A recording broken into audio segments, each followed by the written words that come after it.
Hi, my name is Anya. Welcome to my channel and thank you so much for being here. Tonight we're traveling to Sweden, which happens to be my home country, born and raised, hence the accent. When I told someone about the topic of the next coming videos, they were like, please don't make videos only about foreign people in Sweden committing crimes. And I was like, I won't. I don't want to paint that narrative because there is a narrative that Sweden is filled to the brim with these violent foreign criminals, and that's simply not true. It's far more complicated than that.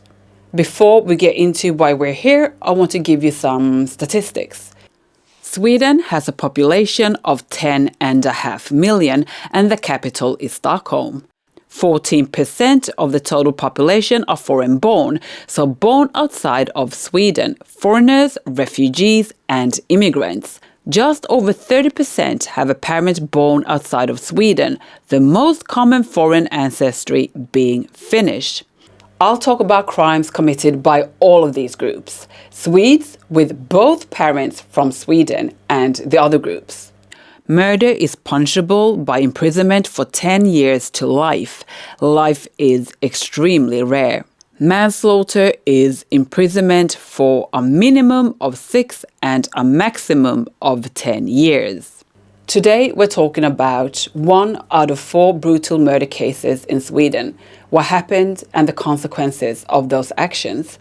Not all the names are Swedish, but all the crimes and convictions took place in Sweden under Swedish law. Okay, let's go.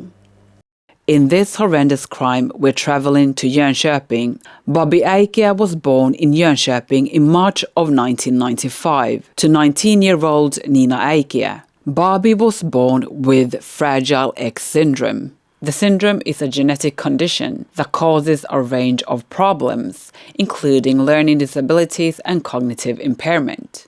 Nina couldn't handle her son or his diagnosis. She treated him poorly and regarded him a burden. She clearly needed help with Bobby, and social workers were assigned to help her out. Nina also got plenty of help from her mother. Nina eventually started dating a man called Eddie Larsson, a former convict who had served time for rape. The victim was his ex-girlfriend Pia. Pia and Eddie met in 2000. They quickly started a relationship and he subjected her to horrendous systematic abuse. He was sexually violent under the guise of BDSM. He beat and raped her. He abused her with a belt and forced her to stand naked outdoors during the worst mosquito season, watching her being bitten by the mosquitoes whilst touching himself. If she moved, he would punish her by beating her. Sometimes he would tie her up for the entire night, whilst living out his sick sexual fantasies. Pia had a 4-year-old son, who Eddie would punish by making the boy stand outside, not letting him come indoors. It was only when Eddie told Pia that her son, quote-unquote, had to go, she understood that she had to leave him. She planned her escape. At first, she didn't want to go to the police, but with the support of her family, she finally went and reported him. Eddie Larsson was sentenced to 3 years in prison. Yes, 3. For rape, illegal threats, assault and sexual harassment against Pia and another woman. He burned the woman's breasts and private parts with cigarettes. He stuck needles under the woman's toenails and inserted a tree branch into the woman's vagina. 3 whole years.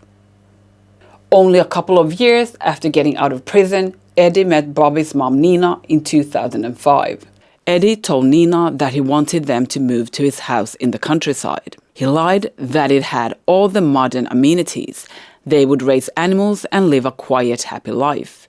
In the summer of 2005, only a few months after meeting, Nina, Bobby and Eddie moved away from Nina's family and friends to live about 200 kilometers away. Turns out the house was a shack with no hot water, no proper bathroom, little electricity. Simply put, the place was a dump.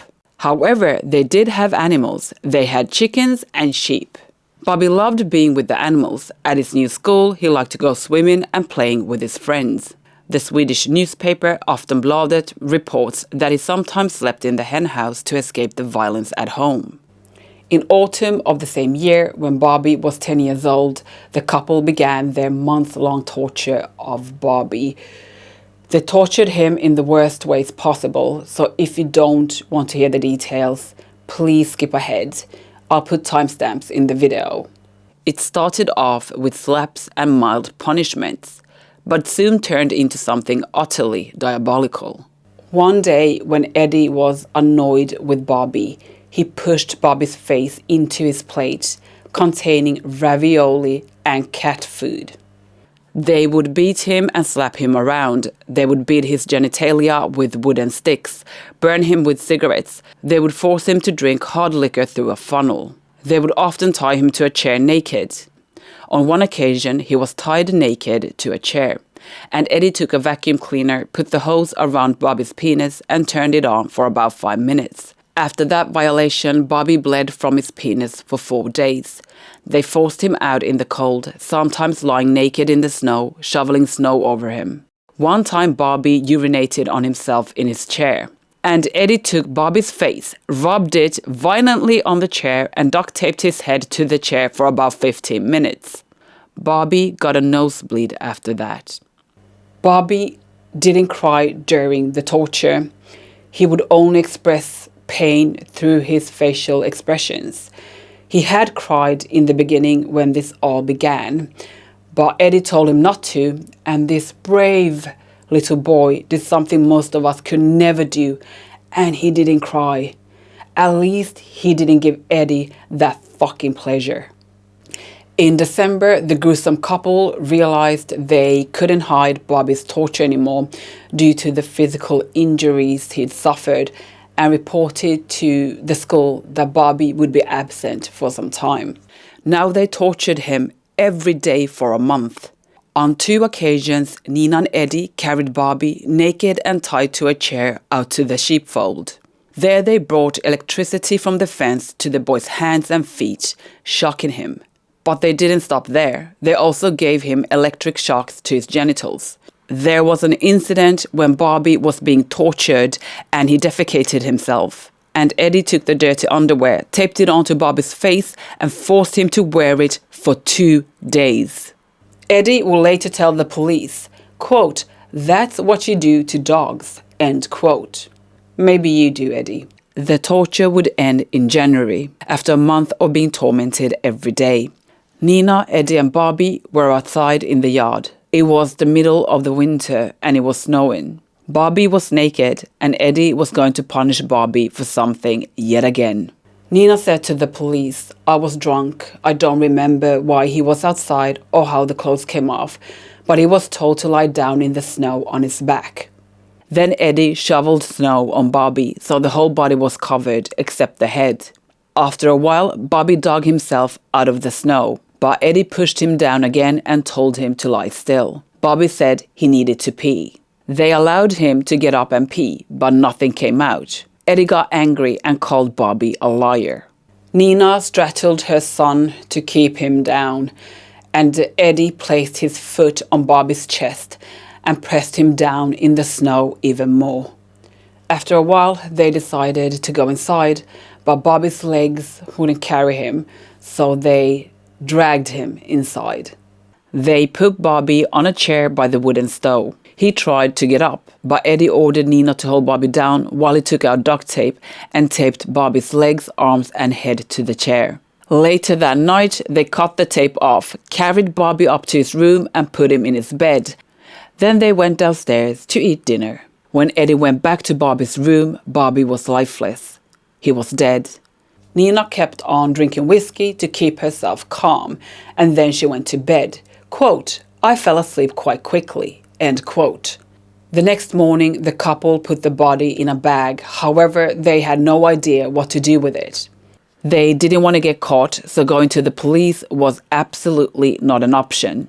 They kept the body in the bag for a few days. They even thought about burning the house down. saying Barbie started the fire when playing with matches. They were actually going to blame Barbie. These people are beyond evil. They decided to submerge Barbie in a lake. They drove to Lovsjön, where they made a hole in the ice. They wrapped Barbie's body in chains and let it slide into the cold, dark water. During the interrogation, Eddie told the police how Nina hated Barbie and that she was sick of him. And she said being with Barbie was like being in hell. And she admitted to saying these things. I heard the tapes. Imagine saying that about a child. Any child, let alone your own child. The cause of death was suffocation. Bobby had suffocated on his own vomit. They got caught and were convicted. Nina and Eddie were charged with murder, but were convicted of aggravated assault, aggravated causing death of another. I guess that's manslaughter. Unlawful deprivation of liberty, aggravated unlawful coercion, violation of peace of mind, and aggravated false alarm. The sentence was 10 years in prison. You heard, 10 years. The boy was systematically tortured to death. 10 years. This wasn't a crime of spontaneity or a crime of passion. He was brutally tortured, a little boy with special needs. That is what Bobby's life was worth. 10 measly years in prison. Nina did, however, get some prison justice in 2007. She was attacked by an inmate who was serving time for murder. 1 year into her sentence, Nina was in the prison yard having a cigarette with some prison guards when another inmate attacked her and sliced her face with a broken plate. You know, when you murder your child, you can just hang out in the prison yard, indulge in your guilty pleasures, having a cigarette with your new buddies. Now, you might think that justice is served and that Nina might have a bad time in prison for the next 10 years, but oh no, no such luck. By October of 2012, after Nina and Eddie, had served 6 years, two-thirds of their sentence, they were released. They got 6 years. Nina Eike, who lives under a new name, moved to a halfway house somewhere in the south of Sweden. Eddie Larsson goes by the name Carl and lives in a trailer park in central Sweden. Well, it doesn't end here. In 2017, Eddie Larsson was suspected of child pornography offences. Suspicions arose after the police seized his mobile phone. 6 child pornography images were found on the phone. Eddie received the pictures only a year after he was released from prison. Well, goody, he was found guilty and was convicted. The penalty was 100 daily fines of 50 Swedish kronis. That's the equivalent of $500. $500. No prison time, just $500. This fucker got away with it. He got away with everything. How can you hurt a child? Especially a special needs kid. A little creature that relies on you 100%. 100%. There's nothing more precious than these little innocent creatures.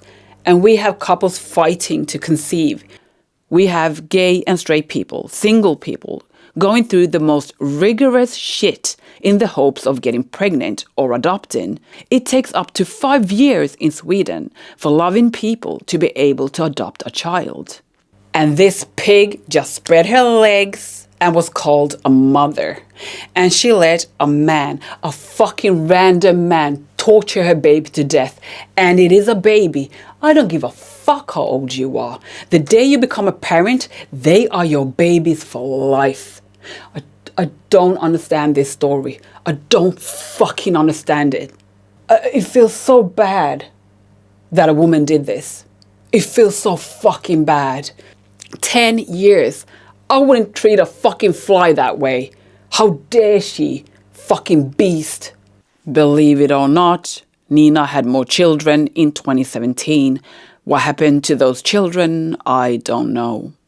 She's obviously subhuman, so she deserves no human rights. Tie the bitch down and castrate her, or whatever the fuck you do with subhumans. This was the first time I cried researching a video. We all need a breather. Again, thank you for watching. Take care and I'll see you next time. Bye.